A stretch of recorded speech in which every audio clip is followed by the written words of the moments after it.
All right, it's about 3 o'clock, Sunday, April 19th. A little bit rainy, about 40 degrees outside. It's going to freeze tomorrow. And where are we? A lot of different places, depending on where you are. Some of those Wisconsin sites are probably really approaching bloom pretty quickly. Most of the other areas in the New England area are probably going to be stuck somewhere between pink and late tide cluster, depending on where you are. And a good time to sort of keep focusing on the last little bit of uses for your dodines and your AP fungicides, particularly in this cold weather. The AP fungicides do very well. This part of the season's all about scab. But as we're moving into the later part of the season around bloom and a little bit later, that's when you're going to start seeing the rust pressure, cedar apple rusts and other type of rusts, apple blotch and powdery mildew. And that's where we're kind of still sort of stockpiling and saving our allotted uses of the 7-Eleven 3s and 52s. Those who are still sort of in the organic realm, sort of stuck through with the biopesticides throughout the rest of the week. Sulfur and a little bit of copper. It's probably the window for copper is gone. Now you're just sort of sulfur and biopesticides moving the rest of the way through the season. What have we seen thus far? We're still in that tight cluster to bloom period. If you get a big ejection, and I'm going to recommend, particularly this week, an AP fungicide. Scalar Vanguard, good against apple scab, great in cold weather, and that's about it. And we have a nice cold spell that's moving through the region. Save that dodine for later until we have another really big all rain event. And if you had one of those last week, probably recommended using it. These work really well on scab, but not much on other things. If you're not using those, we still have access to Captan and Mancozeb for the hour. And if it's less than that, not a lot of rain, just go ahead and cover your crop. 80 Captan 80, about 2.5 pounds with your Mancozeb, 75 3 pounds. Or you can use the biopesticides fine in these light conditions. If you're organic, you don't have much of a choice. I really like those liquid ones. A little bit easier to use, easier to mix, particularly if you're doing a lot of things at once.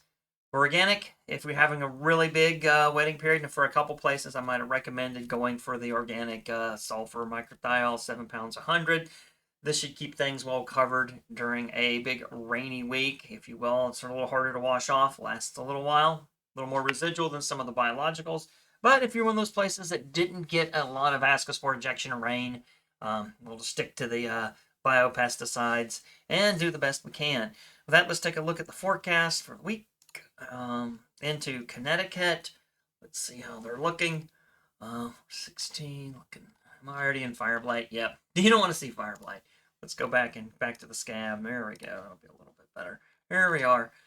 What are we looking at in there? Approaching about 34%, 37% maturity, moving quickly towards the end of the season. It'll be about 50% at the end of the week. Just a little blip of ejection. Not much to worry about. Coming down off of a big rain period. If you're fungicide application around the 14th weathered that, you're doing fine. You can look the rest of the week and see what you're doing. It's going to be an easy week. This really nasty cold spurt of weather really knocks the threat down of apple scab in those particular areas. Temperatures are getting kind of cold. They'll warm up at the end of the week. Don't you worry about that. But this will keep the threat down pretty easy. Let's check out some of the other areas. Come on. Oh, we gotta spell it right. There we go. All right, what else are we doing in Connecticut? What's it look like? About 28 today, 7% ejection. Similar situation if you weathered this. Didn't get a lot of rain, just a quarter of an inch. Your fungicide residues are good, particularly if you went with Captan, Mancozeb type combinations. And the rest of the week, you're going to be looking pretty good. I think it's going to be a pretty easy week for places moving into Massachusetts. Check a couple of those locations for us. It looks like Mass is about 25%, about a quarter of the way through the season. About 7 or 8% moving in. They had a little bit more rain, almost half an inch of rain. In this particular instance, if you felt like you had a lot and you sprayed earlier in the previous week and everything was washed off, you could use your AP fungicide now. Grab a little bit of post-infection activity in this cold weather. Like I said, it's more suited for cold weather and apple scab, and then that would keep you into some protection for the later parts of the week, or you could just sort of wait it out and see what happened. Let's take another look at a different one, just the basic station. Same scenario, moving on a little bit bigger. They had a much bigger ejection in this particular area of Belcherton, and looks like about 20. It's a big one. coming in after that. You could do the same sort of thing, use that AP fungicide to get any scab residual that you have cleaned up and protect against anything else that's infecting the later part of the week. Check a couple other areas out as well in Massachusetts, different locations. This one's much probably more north. It's just still really low on the maturity. Hopefully nothing is wrong with the weather station. It seems dangerously low for the maturity. Coming off of it, still no infection predicted for this particular location, and a fairly easy week, not a lot of rain. If you weathered the last one, you could sort of calmly plan your next application very strategically. Let's take a look, see if we see anything else. Let's check this one out. Yep, this one seems a little more normal for Massachusetts, getting about 30%, about 10% ejection happening at the moment. That's a little bit scary. Oh, the big chunk of rain happening now. You can't do much about this at this point, but if you felt like everything got washed off earlier, you could do the AP Scalar Vanguard type fungicide, clean up any extra scab, and then that would get you in good shape for this blip again on the 23rd if you came back tomorrow with that. And you don't have to spray it at 32 degrees, which it might be on the 20th. You could wait to that 21st and do that as well. But if you get it closer to this period here where things are germinating and infecting, then you'll clean up some of that nonsense as well. Moving into a different area. There we go. Let's see how we're doing there. A lot of leaf wetness hours in this particular location, coming down off of a big 20% ejection, one of the big ones. Hopefully you got a big material on during that event. About 46%, 45 at the start of the week. You're getting close to that halfway point. Huge chunk of ejection still happening in this moment. Again, this is another one I might recommend that the AP fungicide. Clean up whatever's left over. Protect for the rest of the week. Or if you think you survived it, did only get about a half an inch of rain, maybe another half an inch beforehand when the big ejection event came. You could sort of like, well, I survived it. I'm going to strategically plan my next application. That's another possibility as well. I'll try this one. See what's happening here. About 30%, a little bit different. A lot of variability in Massachusetts. But a lot of what we're seeing is this was a big rainy period. A lot could have washed off in that almost 3/4 of an inch of rain. You could do the same as the others. You could use the AP, or you could just wait a little bit later in the week and see when the next big rain event's coming and plan your applications that way. We're looking at this particular case in Stowe, coming off of a really high discharge, about over 15 when you add the 15, and now the 9 to 3 and the 1 another 10. Big chunk of ejection has happened, about 31% cumulative ejection, 40% ascospore maturity. Things are looking pretty crazy. And coming off of a little bit of rain, but not an infection period the last couple of days. I think you could panic a little bit less in this particular location and strategically plan your next application later in the week. This is all very low risk weather from the 20th to the 24th. And we'll finish up Massachusetts with South Deerfield. All right, what are we looking at? Moving along, massive ejection for this particular location, almost 26%. Moving into the 40% maturity, 31% has blasted off into outer space, approaching 60 by the end of the week, coming off of a pretty chunky, as we noted, infection period. You could do the AP, clean up anything there, and you'll be able to easy riding through the rest of the week, and if you were to do that, or you could just wait and see what's coming up and make your application then. Let's go into New Hampshire. Hope things should even be colder, I would imagine. I'm going to go check it out. We'll go to Hollis. What do we have in New Hampshire? Moving around, getting about 30%, about 30% maturity, 1%, a little bit, very little to no ejection, 25% cumulative discharge. Thinking an easy week. If you put something on to get this big event, you got it covered. And the rest of the week looks like pretty easy street. If you felt like you had stuff creep through, same sort of recommendation. Maybe use your Scalar Vanguard AP fungicides, clean up any extra scab, and protect against the blips that happen later. Let's check out Brentwood. Even easier. Really must be further north than New Hampshire. Barely any maturity, barely any ejection. I would say if you have put something on already for the season, and it was fairly close to the 17th, I would just move on and go on about my business and think about what to do next week. All right, wouldn't mess around with that or panic spray or anything else or waste any more money. 9% maturity today, and Farmington about 2% discharge. Pretty easy, moving into only 11% at the end of the week. The cold is slowing everything down.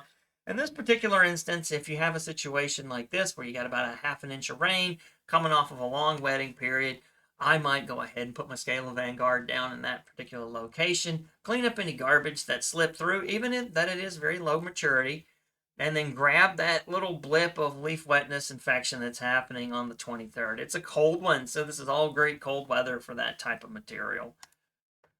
What else do we have? Let's go check. See how we're doing there. Great low maturity, 10% for about 5% ejection. Not a lot. Long, prolonged wetting period. No blips later in the week. You could still have a forecast event here. It might not be showing up in the new assistant. Could be more apparent on your weather channel. But, you know, these things are hard to predict about 4 days out. Anything can change rapidly. So, unless you really felt like you haven't put a lot on for the season, I would just go on about my business and prepare and look a little bit later and see how that's looking. Field. We've discovered most of the options now. About 10% in Plainfield, 3% ejection, not a big issue. A little bits of leaf wetness, but it's going to just drop so cold that if you already have coverage, you could have easily survived this half inch of rain, and you'd be moving into a pretty easy week for that particular case. Am I spraying my own stuff this week? My forecast stuff? Probably not. Maybe Friday. I will go back and look and then make a decision on that. And that's in Geneva. It looks kind of like most of the places in the Northeast look kind of like this. Now, where things get interesting will be Wisconsin, but let's go ahead and check Maine out. What are we doing? I gotta spell it. I got the caps lock on. It's gone berserk. I can turn that off. Real easy. Bangor, Maine. 2%. Little ejection whatsoever. A lot of rain. A lot of washing off of rain. And you're not really threatened by an infection period, but I think one would assume that if you had a station at this airport, whatever's on there is long gone at this point. I think I would say, well, I did it. I protected against anything that could have happened from this point. It says no infection. But even if there was a difference between the biology and the model, and you had something on, you got it, I would just come in this week and think, well, let me see what it's going to look like Friday, and then I'll make an application. I suspect the rest of Maine's going to look really good. Take that thing off again. Now, in Augusta, a little bit different scenario. 5, huge chunk of rain. You could put your AP on afterwards during that cold weather. You don't have to put it on when it's 0 degrees outside. You can wait a little bit for it to warm up. But the closer you have it to this last little blip of leaf wetness and infection, you'll maybe do a little bit of kickback, and then you'll be well protected for the rest of the week. I think Melton is close to some areas of Maine, so that's why we picked that one. Well, about 5%. You're just starting your scab season. No need to panic too much. A good bit of rain, a little about almost an inch, particularly if you consider what could have happened on the 16th. Really cold weather for scab. I suspect your residue from your last application probably weathered this material, but if you were worried that it didn't, put on that AP fungicide and protect against that little blip coming up on the 23rd. Grab anything that's sneaked through, if you will. And we'll do Lewiston. See how they're doing at that particular location. Same scenario here. Low maturity, low ejection. A lot of rain coming through. Washed up off. You got a little bit to recover. You could do it and squeak it in before the 23rd. And that should get you well into next week, I would imagine, at that point. For Lewiston. And, good opportunity. It's going to be real cold. Scala Vanguard works really well in cold weather and should do you just fine in that particular area, Monmouth. Same thing as Lewiston. Watch out. All the coverage has been washed off. You got a nice break. You can go in there, put that AP fungicide on, or you can still use your protectants. That's fine. You won't get as much kickback, but if something did creep through, those APs will give you a little bit of grab on the kickback, and they'll protect you against the 22 and the 23rd later in the week. You're really just looking at 4%. Now let's take a look at Wisconsin, where things often get very interesting. Let's see how they look today. Yep, radically different weather. We're in practically the Midwest at this point. High levels of maturity about 18% now, 2% discharge. Later in the week, you're getting at 42 with a big 16. This is where I begin to panic. If you're that far along, you're probably approaching the bloom period. If you've already had a tough time in Wisconsin, you could go ahead with one of your fancy materials, but I think given that we're seeing the low levels of leaf wetness, you could do a nice Captain Mancozeb protection. Or if I was organic, I would definitely put my sulfur on and just get ready to tackle this like little bits of 4 and 8 and the combined effects. A big ejection event, not a lot of leaf wetness. I think you could get by with your protectants. I'd maybe sit on using my fancy fungicides for another week. Let's check out Mr. Mills. Let's see how they're doing. Similar type of situation, but you're really approaching the end of it. Now, even when these models end, I would hold off on I would still be vigilant on apple scab. After you get to 100, they're going to turn it off quickly, and what I will end up doing is I'm just going to adjust your green tip date so we can see how much of a catastrophe could be creeping through. There's very interesting when you look at the maturity graph. I want to make sure everyone sees this. So this is the actual predicted maturity, and all the pink nonsense around on either side is how much error is associated or uncertainty. There's plus or minus 75% uncertainty with this. So when these things turn off, I'm going to keep doing predictions. Even if it does hit 90 or 100, I'm just going to set your green tip date back a bit so that we can continue to watch what could be predicted. Pretty easy week. I think you got it with a protectant. Once you know that you've survived this, you can sort of, have a cup of coffee for a change and get on a protectant. Your sulfur organic or Captain Mancozeb, or sort of take care of some of this larger ejection that's coming up. You can use a biological as well. It's not too much, but once it starts getting 11%, I get a little scared. Particularly, we don't know if there's another 11 right there behind it on the 25th. We can't tell from that today. So let's take a look at pars. Some of these things are quite exhausted. Oh, what does it say? Approximately. You're not there yet. No, let's just pretend like you are. You can just adjust these to see whether you're in green tip. A lot of difference, probably very northern Wisconsin area. It says, don't worry about it. And if you don't have green tissue, absolutely don't worry about it. Just go on about your business. It's kind of shocking you don't have green tip yet when other parts of the state are almost done. Well, I guess that's why Wisconsin's a challenging area. Let's check out Rochester. And this is looking really dark in this case. Let's see, about 64%, 85. It says it's approaching the end. Look at all that variability that we have. You never know. And you're coming off of a big one, going into a large one. I think if I had my one option of Dodine left, I'd go ahead and come on this week and put it in there and drop that Dodine down in this area. Probably tomorrow or tonight if you can get in there. And it's going to give you a lot of reach back, and you're not letting a bunch of infections occur. You've already beat this thing down throughout the previous weeks.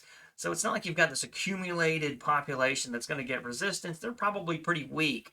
You hammer them right there with the Dodine, and then when it comes for this big, nasty 30% ejection you see on Friday, you've got your Dodine residue on there completely unweathered, and it's just going to nail all the spores that are coming up and just crush them just like grapes. I mean, we wouldn't crush apples because we're apple growers, but grapes are fine to crush. Yep, the one we got down here in another area. Not as far along, 24 at the right today, and about 37 in the week, but another big 17%. This case, if you could probably get on a nice protectant residue close to that 22nd, or you could use a Dodine if you feel like it, but it doesn't look like you suffered a large infection event the previous week. Finally, let's look at Verona. And like about 6%, not a lot of ejection. Coming off of a pretty easy week right there. It looks like your residue from whatever your previous application probably survived this. And then you got the rest of the week to plan a much easier spray. And I think I'd leave with that. All right. Well, I'll see you next week, and we'll see how things are going. With the forecasts, unfortunately, I'm going to start creeping in the fire blight now that I see many of you are deep in the scab season as well. So I'll probably put up some fire blight predictions.